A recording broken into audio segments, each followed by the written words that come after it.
What kind of the day do you call this? Well, you know what? It's not been too bad. I've been outside working, hence I look like I've taken a holiday to Mercury. My face looks really red, but I do go, only on screen. I do go a nice Well, tan, but certainly that wouldn't happen to me. yeah, Well, welcome to part two of Bases 134. And there's no way I'm. Oh, let's see the birds. The bird. You see the birds?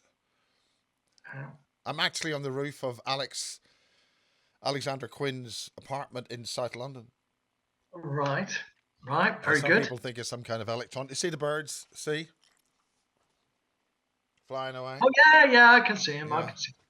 Yeah, very Otherwise, nice. you might as well just have a still frame. Yeah. Well, God, what are you talking to here? Abe, where's your name? Yes, Get that right. I'm gonna get the right name. What do you call yourself? I've forgotten. Aid, Aid, Abe. Adrian. I get called many different names. Some I can't repeat, but yeah, yeah, No, I'll answer I most get of them. called names that you can't repeat. So my names you can't repeat are word. Oh, it doesn't matter. Welcome to part two. Now, how do you feel part one went? Yeah, yeah, it was good. Obviously, it's great to be able to get some of these experiences off my chest and talk about stuff. I want to sort of like just go back to you were talking about my first marriage and how I couldn't remember stuff. It was just kind of like I wiped that memory just clear of my mind. Um, but I was married quite young at about sort of 23 years old, and I was married for 5 years. But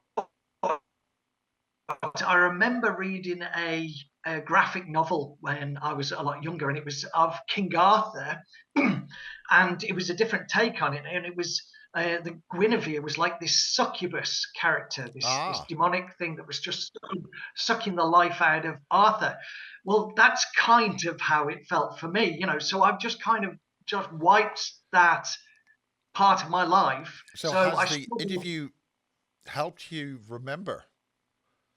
yeah, yeah, a little bit of that kind of stuff, and it was just very, very draining. It was a bit of a loveless marriage, and so it has helped me to sort of like really think about it and think, right, okay, you know what went on, and what didn't go on.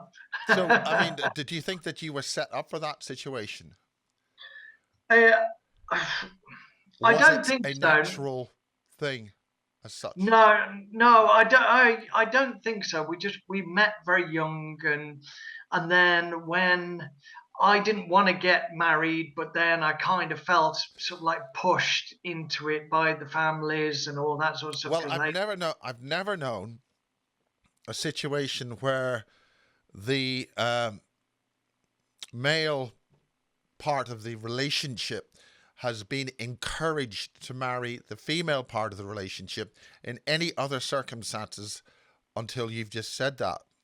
Some people may yeah. call it the shotgun wedding. Was it the shotgun wedding? Well, we didn't have any kids, Yeah. so but yeah, kind of thing of the whole sort of like dad holding the shotgun, absolutely. So yeah, it did feel a bit like that. I and another thing because of course I wasn't sure with the interview how long it was going to go for, whether we were going to do another Well, part. with this part two and three, you've got different things you want to talk about. So we'll Yeah, keep it yeah, down to an hour, yeah, and sure. then do you want to say anything more about that marriage thing? Yeah, yeah, just very briefly, really, is that I was trying to condense in the first part all the things that have happened in the physical sense, so the physical reality. Um, because things have been going on in the astral as well, it can get really confusing to people to listen to. So I wanted to break down the physical stuff with the from the astral stuff. But one significant thing that did happen when I was around about 20 was that I learned how to astral project. Now, I suppose what you could say is that I was looking for a way out, any way out of like the relationship, out of life of, as general. So I learned how to astral project, and that's a really, really important thing that I want to teach other people, because it is from that a whole domino of the rest of my life has really happened and opened up. So I can either discuss that now, my first astral experience and how to do Well, it, why don't and we start with the now? Because I mean, you're talking about it, and are you able to teach people on that level? Have you given courses yeah. on remote viewing or whatever? No, no, no, no, no. No, I've not done any courses. This is all self-taught.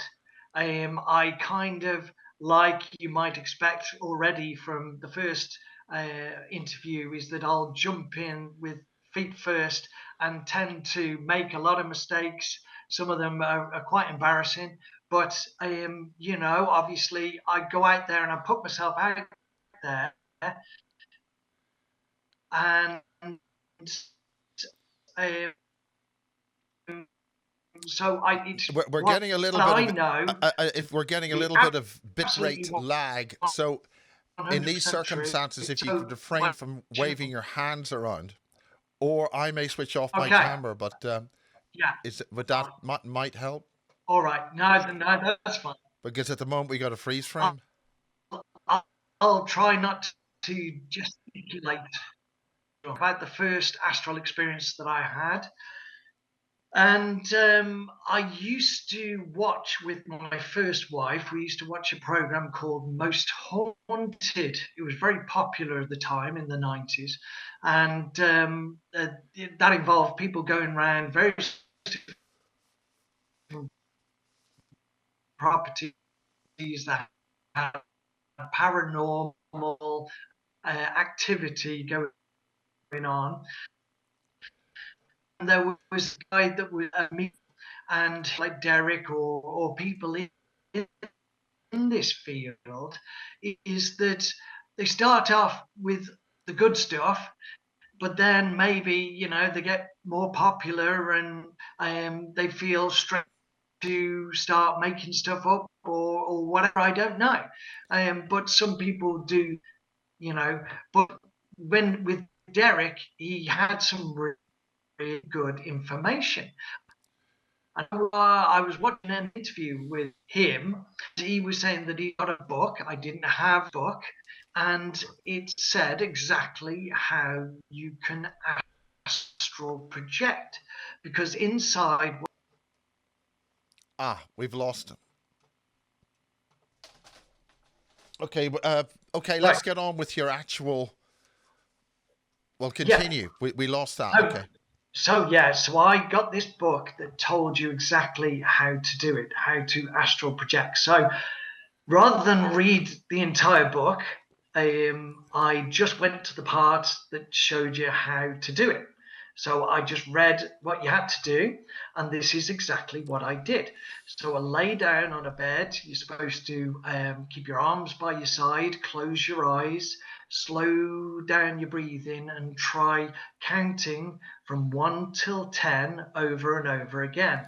And you do that for about 10 minutes. Okay, and you're counting in your mind, you're not counting verbally. So you're lying there and you relax the body, right? And then you get to a stage after about 10 minutes and you stop counting. And what you're trying to achieve is this state, which is mind awake, body asleep. Now, what happens is your body then will run a test to see if you are still awake, like an itch on the nose. If you itch it, your body goes, aha, I know you're still awake, and you have to start from square one again. Okay? So you're lying there completely relaxed, you slowed your breathing down, you've done your counting, and then you get this test, this itch on the nose, you just ignore it and you just lie there. Now, the very first stage to going out of body is sleep paralysis. well, it's what we call sleep paralysis. We do this same procedure every single night. Okay, we leave our physical body and we go off across the multiverse. So we get sleep paralysis. And this starts, it's almost like filling a cup with water. And this starts from your feet and it works up your body. And your toes will begin to curl backwards as well. But don't be alarmed. Don't get too, don't focus too much on it. Okay. And don't get sort of like frightened. A lot of these experiences and the things that I'm telling you, you've got to sort of like grow a pair really, and really just be brave. Just understand this is perfectly natural, and you do it every single night. The sleep state is exactly the same as the meditative state. So we've got the sleep paralysis moving up the body. Just acknowledge that. Just keep relaxed, right? Keep your breathing just nice and slowly, trying to relax every single muscle in your body and just let it happen. Well, the next marker that comes up is the vibration, the vibrational stage. Now, everybody's different, but what happened for me is that it was like a drill going off in the side of my head. So like a zzz, zzz, zzz, like that. Okay, so this vibration throughout the body. Some people have said about it being like a jet engine going off in the next room. Other people, it's like nothing. Okay, some people will hear like a whooshing or a popping sound as well, and all these different things that they'll get you sort of like jumping, but you just got to try and stay completely relaxed and just go through it. Okay. Then what we see is the void, which is the darkest dark, blackest black you've ever seen. Again, we've got to cross through the void to then effectively like cross over to then what we can do is we can then start to, with your mind, because your mind is in control of all this, we're leaving the physical body behind, and it's just the astral. It's very difficult to try and get your head around, but trust me, right? You're exactly the same as me. Yes. And if you Good. just lift your arms out of your astral or light body arms out of your physical, you do it with your mind. Okay, and then you'll lift your legs and move your feet about. As soon as you feel the detachment, that is when you know 100% that there is life beyond the physical body and this physical reality. Okay, now some people, they will float up, other people will drop out of their body, or you can roll side to side, either you roll out of your body um, and get out that way. But this is what I did, and I say I followed the instructions, and I was supposed to be an observer. So my first astral experience, and everything there is like HD. So the colours are more vivid and just you've not seen colours like it. It's just you've got the normal spectrum of colours, and then you've got loads in between. It's just amazing. The sounds are more sort of like sharp. Your emotions are heightened. Okay, so it just can sometimes make things just a bit difficult, because if you start to get too excited or too emotional, pop, you can come straight back to body. Okay, and you lose the entire experience. So what happened to me? I'd gone through the void, gone to the other side, seen left my physical body. I lifted up, and then I started to see these wonderful colours, like a kaleidoscope of colours, and then what I saw was I was just staring into the blackness, and it was so odd because it was so dark that it was almost becoming light again. And out of the darkness came a snake. And this snake was in front of me by about sort of like 10, 15 foot. Pardon me. And it formed a full circle and bit onto its tail. And then it started to devour itself until the entire thing was gone. And I was just amazed. I was just that was it. I'd never seen anything like it. As in the ancient symbol. Yeah, well, yes, I've now since seen that there's that symbol of the snake biting its tail, but I wasn't sure. Does that mean infinity? I thought. See, I've been a bit confused recently. There's that figure 8 is infinity, isn't it? That's on its side, I think. Anyway, but there's the snake as well, grabbing onto its tail.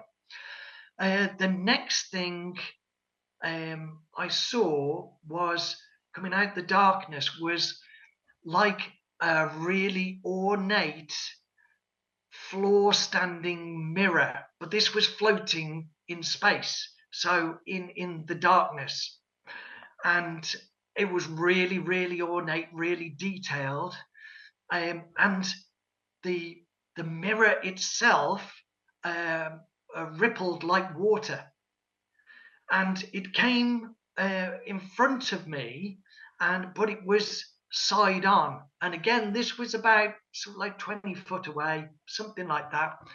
And it was side on, and then out of it stepped an old man, and this old man was dressed in like look really weird, odd clothing, like a black biker leather gear or a black skin type spacesuit kind of thing. It looked really odd because the guy himself looked like he was probably about 100. That's how he looked. He had quite long hair that was white, but there wasn't hardly any of it. It was just the odd straggle, the odd hair, single hair that was like really long, but it was yeah, it was very, very lined face.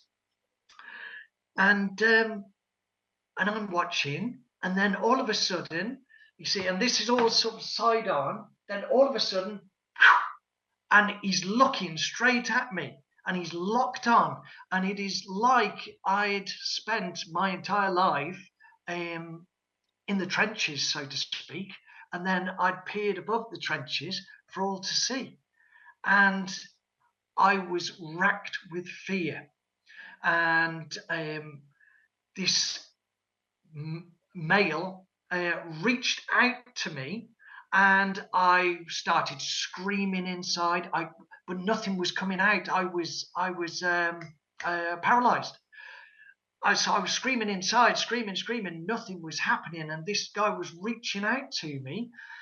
And somehow I thought about my body and was able to come back to body, but I was still paralyzed, and my breathing was down to about 5% of what it is normally. So I was desperately trying to breathe. I couldn't breathe. I was really panicking. It felt like somebody was sat on my chest. And I thought to myself, what have you done? Why didn't you read the whole book? Have I like now made myself paralyzed, and that's it? I can't do Well, I anything. think the general rule is that with these sorts of circumstances, when dealing with very important documentation, is not to read them and just frig it. Well, that's exactly what I did. so, so I anyway. Then a command came to me. Right, they said calm down, and they said start by wiggling your little finger. So I started to wiggle my little finger, and it started to move. And then I started trying to move other fingers, and then my toes, and slowly, it took me 10 minutes to come fully back. But I came back to body, and I was exhausted. I was groggy. I just felt like I'd gone sort of like 10 rounds with Mike Tyson. My body felt just beat up and just heavy, and I was that petrified from that experience that I didn't dare do it again for about another 10 years. That was 10 years of my life That's a wasted. very long time. Yeah. Um, and what I want to try and say to people is that yes, you've got to grow a pair, right? You've got to be brave, because there are these things that will they might look different, so it might scare you. But understand this: not everything that looks different is bad, But we've got to grow up as a race, and we've got to understand certain things about different races, and there's an infinite amount of sort of like all shapes, colors, and sizes out there. It's kind of like, I use the analogy of if I go into a room with a tiger, chances are that tiger's going to bite my leg off, right? But that's not the tiger being bad. That's just the tiger being a tiger. Okay, I should know better. So we need to learn about these different races and learn these different things, and say grow a pair and understand that not every experience is going to be bad like that. I just happened to have a bad experience, and it was mostly because I hadn't done my research. I hadn't gone out and Well, got what fully was the prepared. research? I mean, did you find an answer as to what that meant? Um, well, no, no is the honest answer. I don't know to this day, but it was a significant experience that then sort of like led on to all these other experiences. There's also another really, really good technique that I learned to get out of body, because there's various different ways you can get out of body, and one of which is the Om technique, AUM, the sound of creation.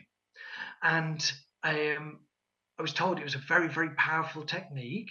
And what you do is you'll either sit cross-legged, your spine straight, chin slightly in, so then your spine is nice and straight, um, and you make the Om sound. So it's very long, drawn out. So you might breathe in and then breathe out, Om, and you're creating that vibration up here, because it's the vibration, like the vibration stage within the going out of body, that's creating, which will then pop you out. Um, and I often thought years ago, I just saw these sort of like monks and stuff like that, thinking, what are they doing? Just sat there sort of like making these funny noises and stuff. But they're traversing the multiverse. They're off to other places, or they're projecting their consciousness out. But I'd done this Om technique, and I was sat on the sofa, and normally, if you use the previous technique that I've just told you, um, it'll take maybe about sort of 20 minutes to get fully relaxed down, and then you begin the process. Well, with this one, it took about 5 minutes, and so for about um, five, literally 5 minutes of doing that sound with your eyes closed, just relaxing everything, and I popped up out of body. It just shocked me. Um, have you ever seen the movie Cocoon? Well, in that Yes, movie, but is that there, because you'd already had the experience and felt it was okay? uh, yes, yes. So yes, that I then learnt these other techniques. Absolutely, this is later in life. But I thought, well, since I've spoke about the first technique, I will tell you the other technique now. It keeps them together, and then that's done, right? And but I was a lot older when I did this second technique, and I'd basically done the sound,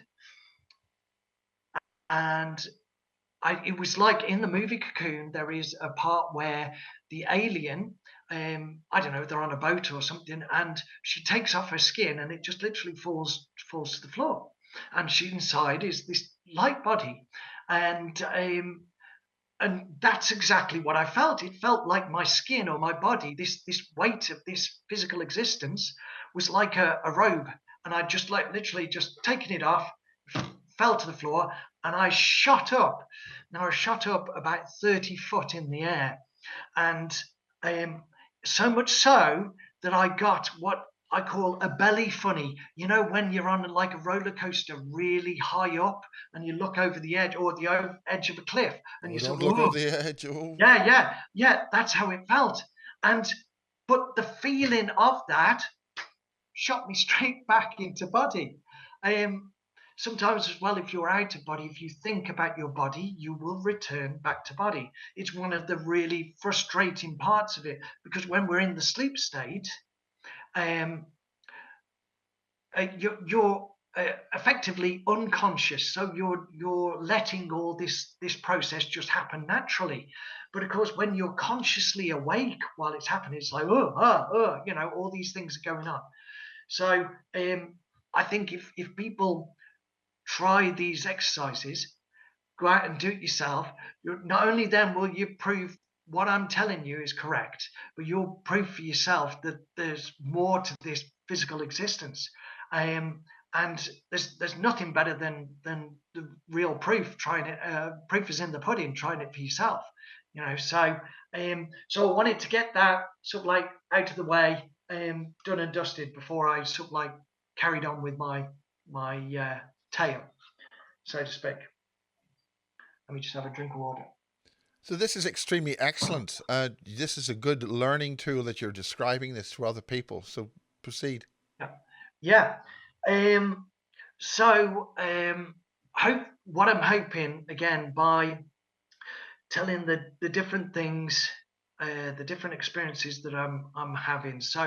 Um, so the sleep state, I'm going to be bouncing a little bit around at the moment because it's I've got so much information, it's difficult. But the sleep state is exactly the same as the meditative state. We are a light body trapped within a physical body. Okay, it's like the symbol yin and yang, you know, that circular symbol. It's the perpetual motion of rising and falling. So we've got the light, the white of the yin and yang, which is your light body, and then you've got the dark, which is your physical body, right? So there's some people call the light part Christ consciousness, okay, and then of course you've got the physical side of stuff. So we are achieving Christ consciousness and traversing the multiverse, going to infinite places about 7 or 8 times in the sleep state. And then when we come back to body, you see, the Bible says we fell into sin. Well, that's not correct.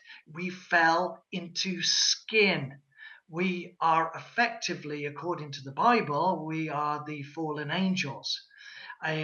So we've got this perpetual motion of rising and falling. We have such an incredible power, and I think if people learn how to use it properly, then you know we can achieve amazing things. So that's my number one goal.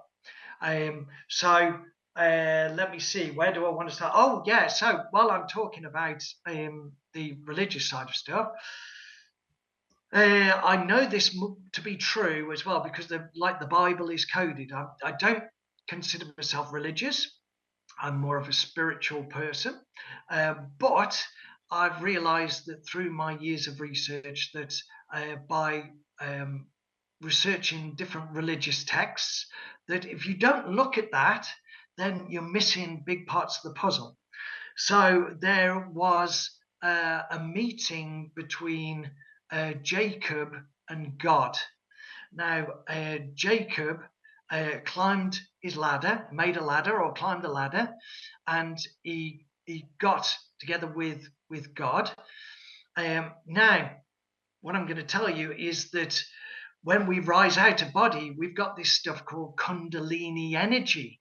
And this energy winds up the spine, and then it gets to our pineal gland in the third eye, right? About up here, right? It's also known as the third eye, pineal gland.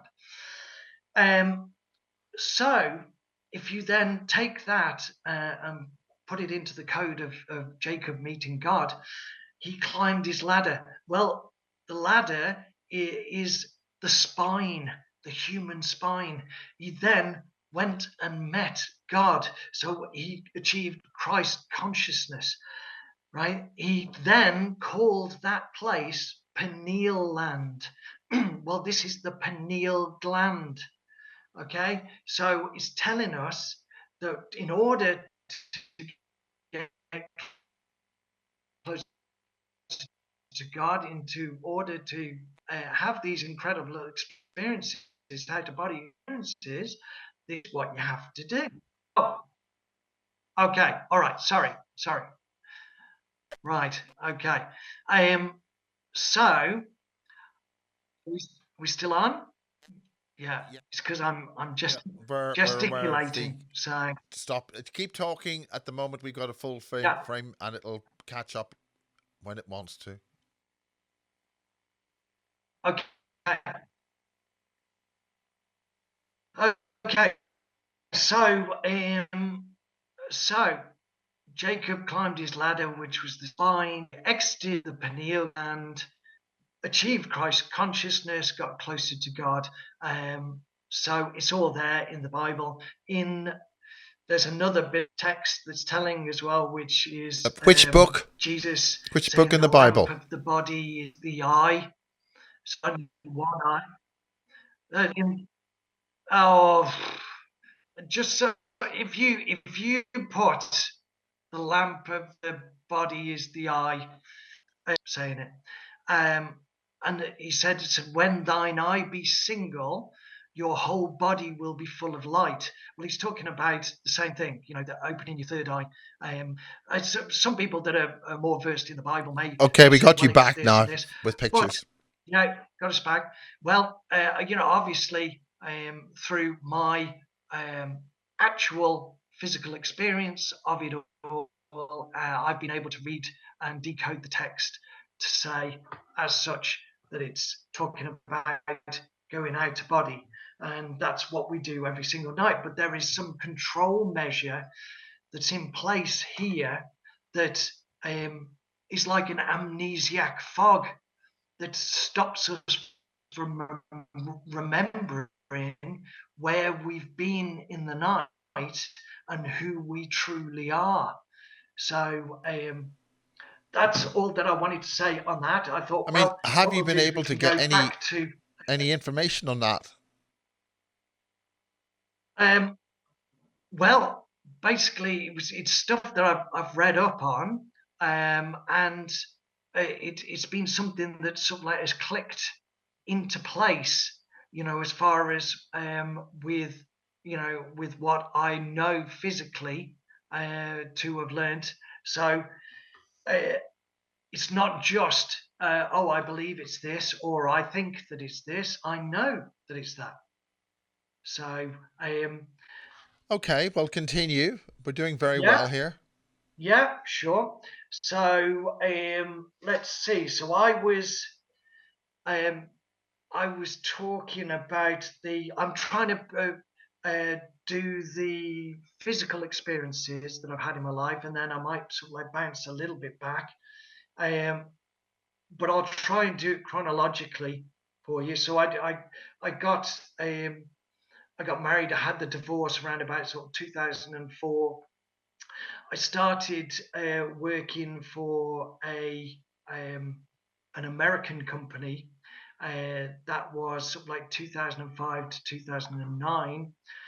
And at that point in time, I right at the very end, I was working with very heavy manual lifting equipment, very specialized. I was sent all over the world, training people up. I've been over Australia, America, literally all the way around the world. And this stuff weighs up to a quarter of a ton in weight. Now, I'd been informed by my boss that I was supposed to have a look at this one machine that was a quarter of a ton in weight. And so I'd got it tilted back on forklift forks, the steel forks. And I just left it there in the warehouse. There was only myself around, and I went and busied myself doing something else for half an hour. Came back, and the machine was still in the same position. And all through the back of the machine was like a coil, like a cable. So you winch on the back, and it sort of like elevates up. And so you can lift weight really high up in the air. Well, sometimes this cable gets caught. So I went to have a look down around the back of the machine. And at the very second that I put my head down to have a look at the back, this machine fell 2 foot in height, bang, onto the top of the side of my head. So my head was like this. That was like the solid steel forks, and the machine came down on that side. I'd got a pair of glasses on at the time, and those flew off my face. And so this a quarter of a ton in weight, and my head is the meat in the metal sandwich, and it bounced for a second, and I had a split second to pull my head out. And I was on my hands and knees in the warehouse for a good sort of like 15 minutes. If you can sort of like imagine the weight wise, it's like hitting a melon with a sledgehammer. So basically, we've established you're pretty thick then. This is the empathic part of Miles Johnston. Yeah. So you've got a thick skull. So you didn't damage the machine. Yeah. Was the machine okay? Well, then you're safe. You're okay then. Yeah. Well, sort of. So it bounced off my head. I had a split second. I was on my hands and knees, and although my head was spinning, and I was still awake. It hadn't knocked me out. Quite proud of that. So I know if I get into the ring with Mike Tyson, I might make a few bob, But so this thing bounced off my head, and I'm there. And after 15 minutes, I think, right, okay, pluck up the courage to have a feel. And so I felt around my head, and there was no blood. The head itself felt fine. There was no dent. So I got to my feet, and I staggered into the office, and I wrote something down in the health and safety book. I don't know what that was. And all of a sudden, my wife called just out of the blue, phoned me up. And of course, instantly she could tell I was sort of like speaking gibberish to her. And so she... no change there then. So she came and got me and took me to hospital. Well, cut a long story short, had all the scans, everything. It hadn't even fractured my skull, but it had, according to the doctors, it rewired my brain. So it took me. Basically, my legs weren't working properly. They felt like I'd got moon boots on everywhere. It was like literally dragging my feet. You did have some kind of brain damage then. Well, yeah. So, over that period of time, we were still in that odd house that was sort of like things were. Sorry, before we leave that point. Did you have some kind of experience in those, how many minutes? What you mean with the machine falling? Yeah, I mean, did you leave the body? Did you have anything like that? No, I didn't. But what I've kind of thought about it, and I've thought, well, you know what? If first of all, it was odd that it waited half an hour, not moving. The second I put my head there, it fell down. I was just wondering if I did have an implant in there, was it maybe to try and um, stop that implant working, or I don't know. That is like my best guess. I honestly don't know. Um, Well, have you seen the movie with the fly, the original one? uh, no. You need to see I, that. Go and watch the original the movie about the fly. right. Okay. I'm not really very good with horror films and stuff. It's well, let's put it this way. There's a similar scene in that. Anyway, moving on. Moving on. Right. Right. So anyway, what my wife was brilliant, and if I needed to go to the loo, I used to literally drape my arms over her shoulders because we lived at the house. I had to go upstairs, and so she literally dragged me, up the stairs as I was draped over her shoulders. She was ever so good. Um, and so anyway, it took 6 months and I was able to walk properly again. And the doctors were absolutely stunned that I could do it so quickly. So obviously, I was grateful But of there that. was no blood, like there was nothing showing No, on any X-rays or any MRI scans or whatever, which showed any no, damage. no, no. Um, so I'm just I hate to use the words, but I'm extremely fortunate, or maybe somebody's watching over me and that kind of thing.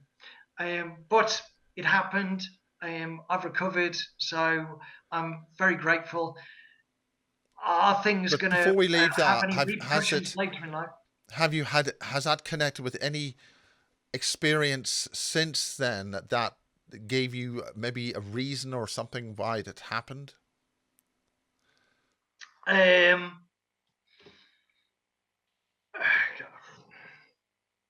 well, you see,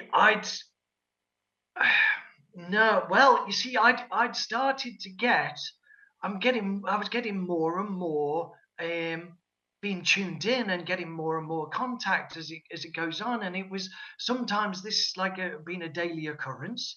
Sometimes it will be, I'll put my hand down again. Sometimes it'll be just a snippet of information I get. Other times, it can be a massive amount of information, either in the sleep state or in the physical state.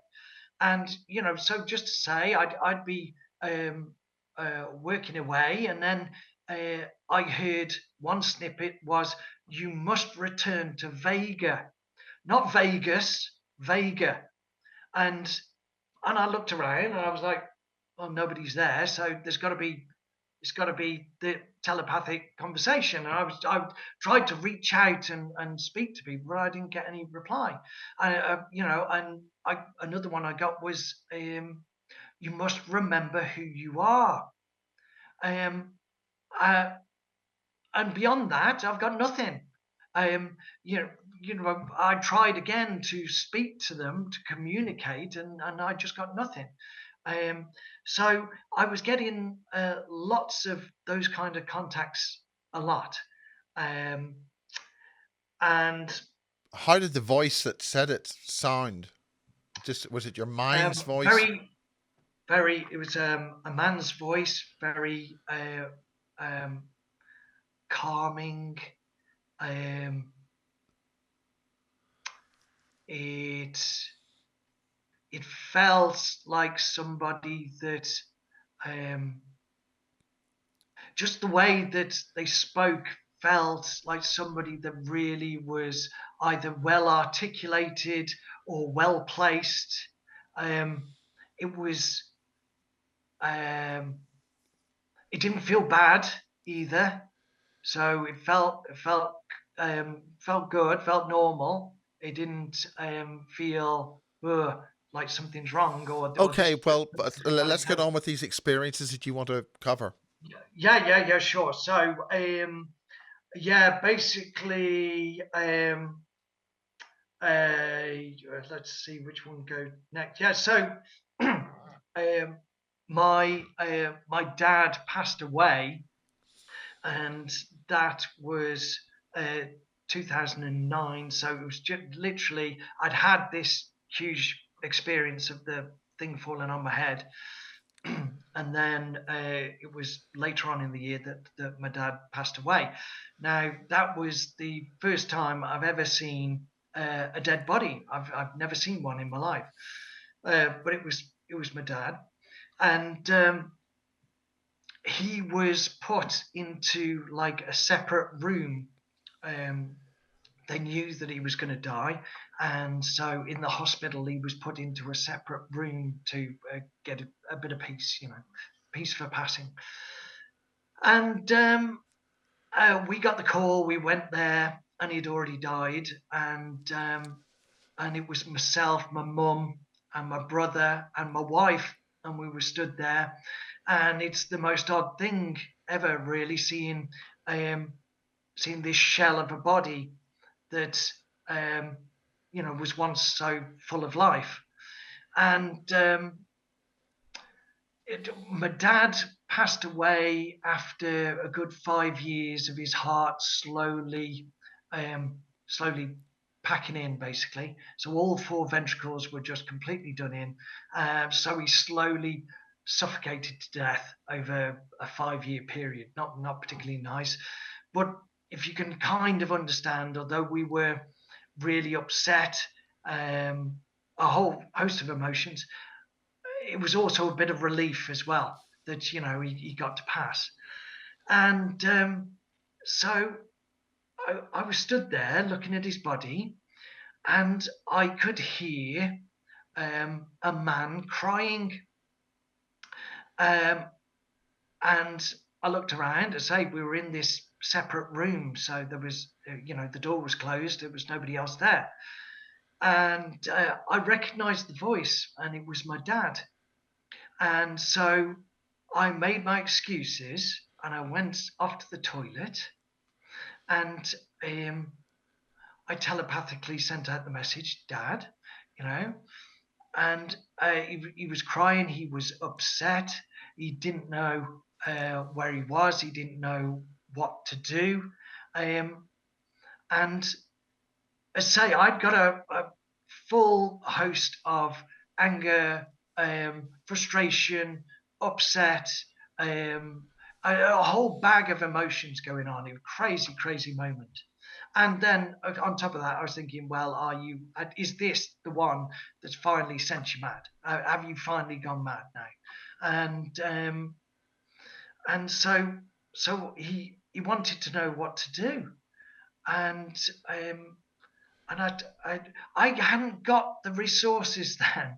I just hadn't. I'd started to dip my toe into this whole world, and I knew that I could make the contacts and stuff like that, but I was really ill prepared. And so I said to him, I said, look, you need to be finding um, meeting up with somebody that you know, or going to the light. That's all I had to tell him. I said, look, Dad, I really can't cope with this right now, right? I said, but I've contacted you once. I can contact you again. Let me just get my head straight, and I'll get back in touch. And he was kind of like resigned to his fate, um, and so that was that experience. And so So he after knew that he had died, yes, yes, but didn't and know where to go. yes, and uh, you see, because I saw a post ages ago on social media that it's a joke, and I know it's a joke, but at the end of the day, it's wrong. Where it says, when you when you're dead, you don't know you're dead, or it's the same if you're stupid, right? But you do know when you're dead because your body has gone out of body every single night your entire existence. Okay, so it does the perpetual motion of rising, falling. The light body comes out. It does exactly the same when we die. So it had popped out. He then, I was on the same wavelength. It's kind of like um, a lot of these things. It's like Radio One is playing right now, this second, but I can't hear it unless I tune in. Okay, so it's getting on the right vibrations and frequencies. Okay, so, and a lot of these times it's either that I've opened the door and then I'm just kind of like on that frequency, or I've just managed to do the right things at the right time. But I'm pretty positive that it's because of what I've done with sort of like going out of body, and that I've been able to tune in and pick up on these frequencies. Other people like that, I guess, are like your spirit mediums and your um, shaman and stuff like that get stuff in the sleep state. Um, so basically, um, I let about a month go, I think it was, and my mum, bless her, my dad had pretty much done all the finances and everything like that, and she just hadn't really got a clue of what things were going on, and she was sort of like getting into debt. And obviously, I was helping out, and so was my brother where we could. Um, so I then tried to get in touch with my dad again. I'd learned a technique. Now, this is something else you can do, but I'm going to tell everybody straight up from the start that it is very, very difficult. It is possible. But I think you've only got a short window of time before whatever happens over there, right? But then also, if you do contact like a deceased loved one or a past loved one, then it's really difficult because your emotions are heightened over there. Like I said before, it's like HD, high definition. Okay, so sounds are sharper, colors are brighter, emotions are really heightened. So you can get and meet up with somebody, then get too emotional and straight back to body, and you've lost the entire experience. So you've got to keep yourself in check. But this is another technique of something that you can do.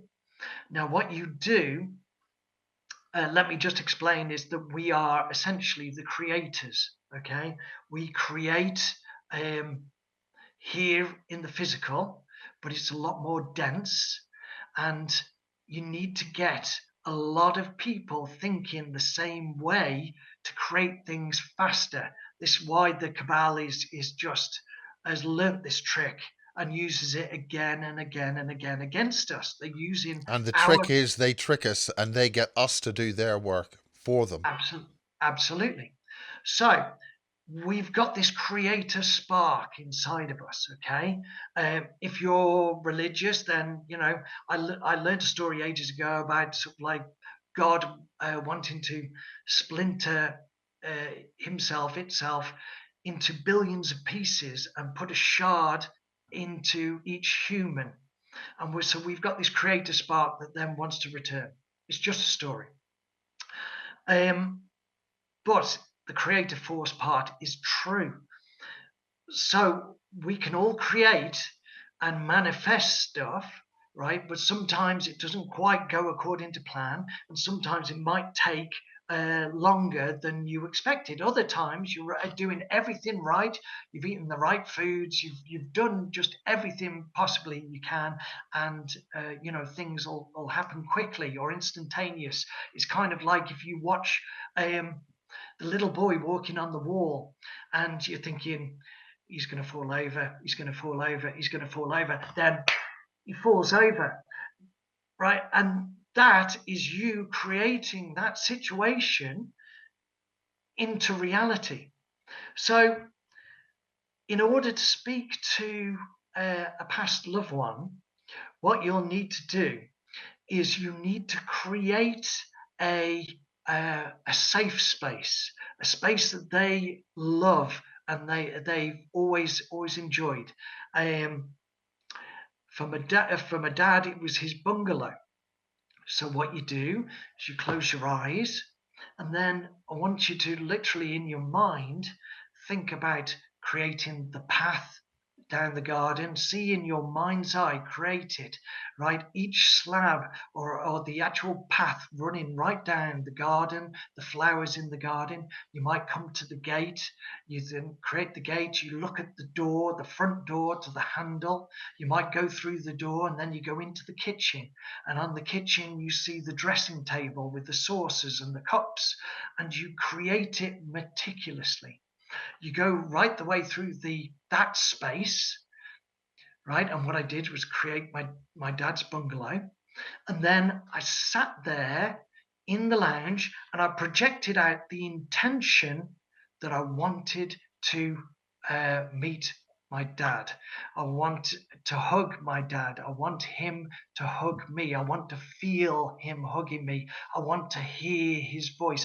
You've got to really be strong with your intention, right in your heart, feel strongly about it. And I sat there and I waited, and sure enough, eventually, 5, 10 minutes, my dad showed up. And he was really worried that he was saying, "Why are you here? You shouldn't be here." So he was concerned that something might happen. And so so I then, with understanding more, I was able to talk to him about how we're creators. When you're over in the astral, you can create and it's instantaneous. You just think somewhere, you want to be teleported to Paris. You just think Paris, bang, you're over there. You want to create something, anything, and you will create it instantaneously. So I'd kept very calm, and it was a lovely experience. And I hugged my dad, and it was lovely. Told him I loved him. Then he said to me, he said, "Ade, I want you to tell your mum to sell the stamp album." Now, when I was about 6 or 7, something like that, my dad inherited a stamp album. Now, this stamp album was quite big, quite thick, and in it had some stamps that were quite rare.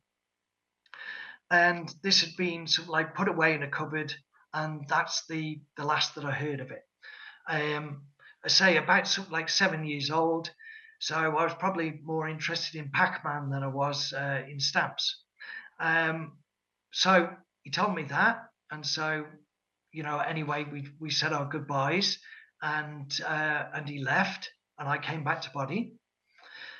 Just before we get on with that, what age was he? Did he look like 35? Had he been like fixed up or anything like that? That some people say happens. How do you keep on doing this? Yes, he did. He looked a lot slimmer, a lot younger. He was a bald man. In the physical reality, and he looked like he was 30. But I could tell it was my dad. I just unequivocally. Yes, yes. Okay, well, let's continue. Yeah. So yeah. So well done you. Yeah. So so I got it. Came back to body. Shed a few tears then, and I picked up the phone and I called my mum, and I said, "Mum, there's no easy way of saying this." I said, "But spoken to Dad, and he wants you to sell the stamp album. And of course, there were floods of tears down the other end of the phone. And the long and short of the story is, she sold the album. She got herself financially straight again. So there we go. Oh well, I So mean, you can say a little bit more than that for God's sake. If we're finishing yeah. this now, to Jesus, that's like saying, oh yeah, well he got this album. I mean, that's like the end of the movie ends, and then the announcer at the end says, well, we finished 2001. He's in space, and he got lost, and he had breakfast for somebody, right? For crying out loud, everybody's on the end of their seat out there, so Right. they're Yep. biting Well, instead of, and you say, oh well, yeah, well he. Yeah, sold it and that's it. How much? What sort of stamps were they, for God's sake? Any idea? Half a dozen penny blacks? yeah, there were those in there. Yeah, I remember that name, Penny Black. Yeah. There were some really quite rare ones. Yeah, but I don't know anything about stamps. It's like Well, I mean, it's obvious you don't know anything about bloody stamps, for crap. Jeez. The whole thing. That's it. That's the main thing at the end of this whole part 2, for crying out loud. Yeah, that's it. Go. Let's finish. Well, so more seriously speaking, yeah, yeah. we'll be finishing on that happy Okay. note. And All right. what Right. do you have us in store for the next exciting episode? Yeah. Well, I've got so much more. Obviously, I've got stuff where I'm in the secret space program. I've got stuff. Oh, the old secret space. But you didn't mention that before. Yeah. Well, this. Oh, well, it's like the stamp I'm album. saving- Yeah, secret I'm space program. saving the good stuff for later. I've got yeah, all sorts of stuff. I suppose the secret space program ships stamp albums to Mars, or something. Jesus. Flip me. Well, on that exciting note, he's going to say something in the next episode. I don't know what's going to be. Probably Coca-Cola tins. Right. Well, just stick around. I've got a lot more to say. So yeah. See you in the next episode. That's exciting. Same channel, same place. Okay, bye for now. Bye-bye.